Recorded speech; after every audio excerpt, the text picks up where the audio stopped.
Hi students, तो हम फिर से नेक्स्ट टॉपिक पर बढ़ते हैं। इसके पहले वाले वीडियो मैंने आपको भी बेसिक अकाउंटिंग टर्म्स पढ़ाए थे। अब फिर से कुछ और बेसिक अकाउंटिंग टर्म्स आपको बता रहा हूँ। चलते हैं अपने टॉपिक पर। इसमें पहला टर्म है GST. What is GST? GST का फुल फॉर्म है गुड्स एंड सर्विस टैक्स। पहले बता दूं पहले क्या था। पहले बहुत तरह के डिफरेंट डिफरेंट टाइप्स के टैक्स थे, जैसे service tax, VAT, central level का अलग अलग टैक्स होते थे, स्टेट लेवल पर अपने अलग अलग टैक्स होते थे। गवर्नमेंट ने क्या किया, उन सारे टैक्स को मर्ज करके एक टैक्स बना दिया, जिस टैक्स का नाम रखा जीएसटी। और जीएसटी के डिफरेंट डिफरेंट लेवल बना दिया। किसी सामान पे जीएसटी 6%, किसी सामान पे जीएसटी 12%, किसी पे 18%, किसी पे 24%। सबसे ज्यादा जीएसटी 24% है इंडिया में। इंडिया में सबसे ज्यादा जीएसटी 24% चार्ज होता है। 24% से ज्यादा किसी चीज पे जीएसटी चार्ज नहीं होता है। और 24% चार्ज होता है जीएसटी लग्जरी आइटम पर। जो भी हम लग्जरी आइटम इस्तेमाल करते हैं, जैसे बाइक हुआ, गाड़ियाँ हुई, 4 व्हीलर हुआ, ज्वेलरी हुआ, जितने भी ज्वेलरी हुई वो एक लग्जरी आइटम होता है, उसके ऊपर 24% जीएसटी लगता है। मतलब कि यदि 100 रुपये की ज्वेलरी है तो आपकी ज्वेलरी 124 रुपये की हो जाएगी, 24 रुपये जीएसटी के साथ। 24% जीएसटी लगती है। नेक्स्ट है एंट्री। एंट्री मतलब क्या होता है, किसी भी बिजनेस ट्रांजेक्शन को हमने पढ़ा था कि अकाउंटिंग में क्या होता है, हम डिफरेंट डिफरेंट बिजनेस ट्रांजेक्शन को एक सिस्टमेटिकली ढंग से डेबिट और क्रेडिट करते हैं। तो जो डेबिट और क्रेडिट करते हैं एक सिस्टमेटिकली ढंग से, उसी को हम लोग बोलते हैं एंट्री। जब भी कोई ट्रांजेक्शन, जैसे for example goods sold to Ram, तो Ram account debit to sales account, तो Ram account debit to sales account लिखने का एक तरीका है। जिस तरीके में हम Ram account debit to sales account लिखते हैं उसी को हम बोलते हैं एंट्री। टर्नओवर। टर्नओवर सबसे इंपॉर्टेंट है। आप हर जगह सुने होंगे कि उसका इतना रुपया टर्नओवर है, उसका इतना रुपया टर्नओवर है। टर्नओवर का मतलब होता है जो व्यापारी एक साल में जितने रुपए का सामान बेच ले वो उसका टर्नओवर होता है। जैसे मान लीजिए आपका बिजनेस है और आपके पिताजी एक साल में 20 लाख का सामान बेचते हैं, तो आपके बिजनेस का टर्नओवर 20 लाख का होगा। जितने रुपए का सामान आप पूरे एक साल में बेच लें वही आपका टर्नओवर कहलाएगा। लाइव स्टॉक क्या होता है, एक ऐसा स्टॉक जो जिंदा हो, साफ साफ है, LIV, live plus stock. Live stock मतलब जिंदा स्टॉक। जिंदा स्टॉक का मतलब क्या है, यहाँ पे जिंदा स्टॉक का मतलब जानवरों से है। कुछ लोग गाय पालते हैं, मछली पालन करते हैं, कुछ लोग मुर्गी पालन करते हैं, वो भी एक बिजनेस है। मुर्गी पालना भी एक बिजनेस है, गाय पालना भी बिजनेस है, डेयरी फार्मिंग। कई लोग सिल्क वॉर्म पालते हैं। ये सारी चीजें क्या है, लाइव स्टॉक में आती हैं।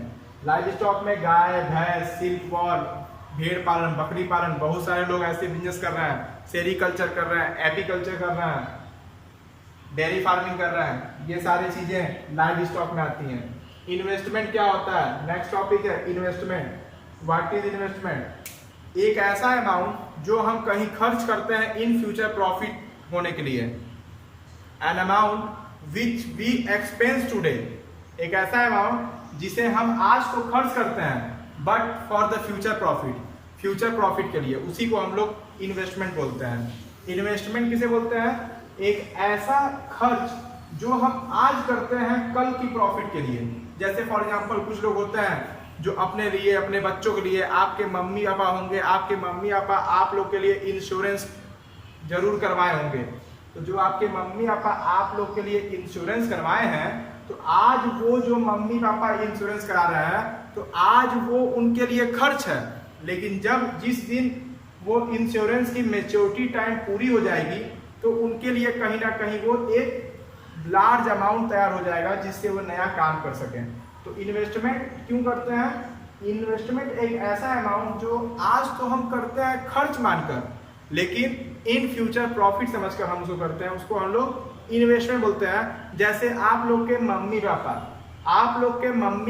आप लोग को स्कूल में भेजते हैं, आप लोग की फीस जमा करते हैं, आप लोग की सारी नीड पूरी करते हैं। क्यों पूरी करते हैं? क्योंकि कल को मेरा बच्चा पढ़ लिख के कुछ बन जाएगा। वो ये लोग खर्च नहीं करते। आपके मम्मी पापा जो पैसा आप लोग के ऊपर खर्च करते हैं, वो ये सोच समझ करते हैं कि कल को मेरा बेटा सक्सेस हो जाएगा, तो एक अच्छा अमाउंट मुझे मिलेगा, मतलब कि आप जब सक्सेस हो जाएंगे तो उनके लिए वो प्रॉफिट है। तो माँ बाप आप लोग के ऊपर जो पैसा खर्च करते हैं उसको भी आप सिंपल इन्वेस्टमेंट समझ सकते हैं। नेक्स्ट है वाउचर्स। वाउचर्स क्या होता है? Vouchers is an order of payment. Voucher एक ऑर्डर ऑफ पेमेंट होता है जिसके ऊपर लिखा होता है कि फला फला आदमी से आपको इतना रुपया ले लेना है, वो होता है वाउचर। सिंपल सी बात, जैसे आप लोग के घर में गैस सिलेंडर आता है, गैस सिलेंडर का एक वाउचर होता है, उस वाउचर पे कनेक्शन होल्डर का नाम, जिसके नाम से गैस होता है, उसका नाम लिखा होता है और नीचे लिखा होता है कृपया इनसे इतना रुपये रिफिल चार्ज ले लें। और वो एक वाउचर आपके घर पे लेके आता है, आपसे पासबुक पे साइन कराता है और आपको एक वाउचर दे देता है जिसका एक प्रूफ है कि आपने इतना पैसा दे दिया। तो voucher is an order of payment. Voucher एक ऑर्डर ऑफ पेमेंट है।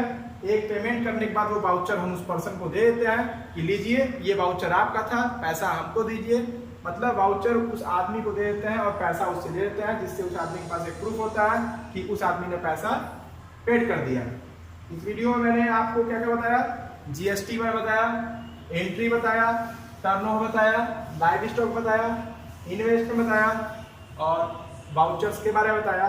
तो आप मैक्सिमम इसको भी अपने फ्रेंड तक शेयर करिए जिससे कि ये बेसिक अकाउंटिंग टर्म्स की जो टॉपिक्स है उनकी क्लियर हो जाए और किसी तरीके का उनको किसी प्रकार की अगर आपको डाउट हो तो आप इस पर सेंड कर सकते हैं। आप मैसेज बॉक्स में मैसेज डाल भी सकते हैं, मैं आपके सारे आंसर्स का रिप्लाई दे दूंगा।